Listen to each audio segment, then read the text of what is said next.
अच्छा, हमारा जो नेक्स्ट टॉपिक है लीजेस में, क्योंकि लीजेस की एक सीरीज चल रही है।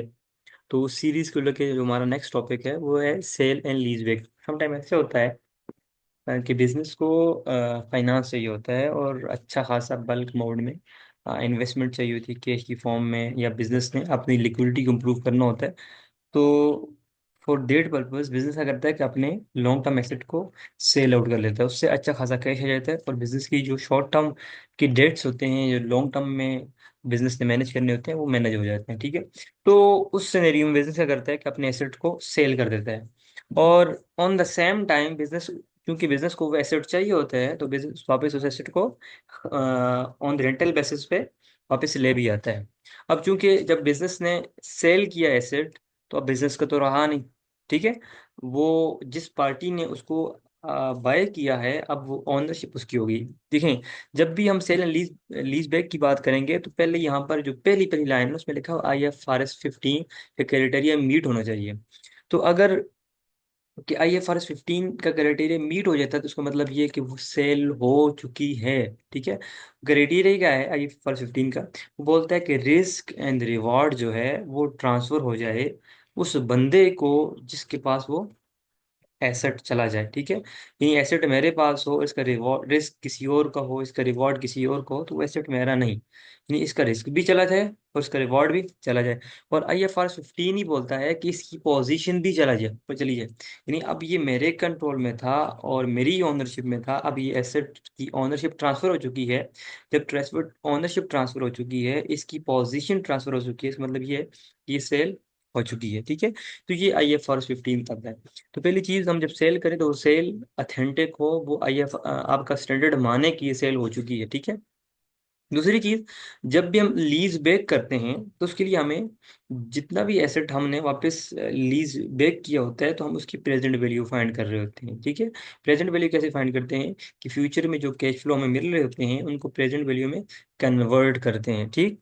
और प्रेजेंट वैल्यू में कन्वर्ट करते हैं, और लेट्स सपोज एक एसेट 10 ईयर्स लाइफ थी, मैंने उसको 4 ईयर के लिए वापस अक्वायर किया, पहले मैंने सेल किया। तो इसका मतलब ये कि 4 ईयर की मुझे प्रेजेंट वैल्यू लेनी है, बाकी जो रिमेनिंग ईयर्स हैं वो मैंने सेल आउट कर ली हैं। उससे बेनिफिट जिस बंदे ने ऑक्युपाई किया उसने उससे बेनिफिट लेना है, और उस एसेट भी उसी का है। ठीक है।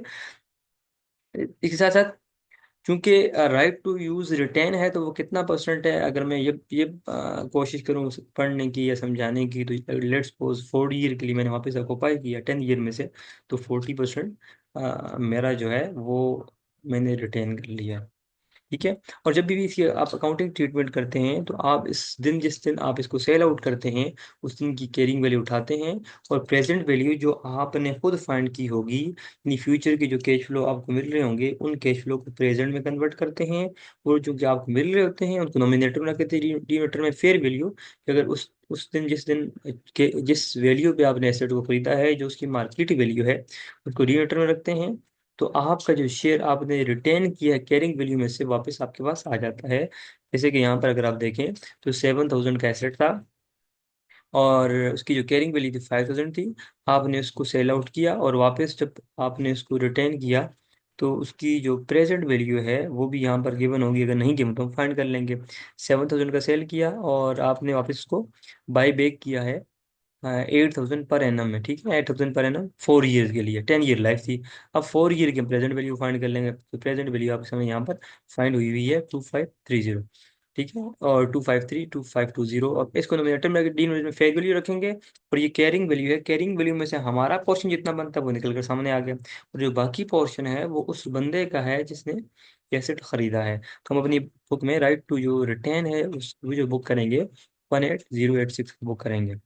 तुम्हारे पास जो एंट्री होगी, हमने जो कैश एसेट सेल किया 700,000 का, तो हमारे पास कैश आएगी, बैंक में आएगी, डेबिट। और दोबारा एसेट को रिटेन भी किया है, तो एसेट भी हमारे पास डेबिट हो जाएगा। लेकिन ऑन द सेम टाइम हमने कैरिंग वैल्यू से एसेट सेल भी किया, तो वो क्रेडिट हो जाएगा। और इस एट द सेम टाइम हमारी लीज ऑब्लिगेशन नहीं बन रही, अगर आप देखें तो हमारे पास यहाँ पे प्रेजेंट वैल्यू देखें, तो हमने इतनी पैसे फ्यूचर में उस बंदे को देने हैं, ये हमारी ऑब्लिगेशन है। बाकी जो भी इसमें क्रेडिट साइड पे आएगा तो आपका गेन है, या डेबिट साइड पे आएगा तो आपका लॉस है। या आप इस तरह से अपनी अगर सेल एंड लीज भी करेंगे, तो उसकी अकाउंटिंग ट्रीटमेंट इस तरह से करेंगे।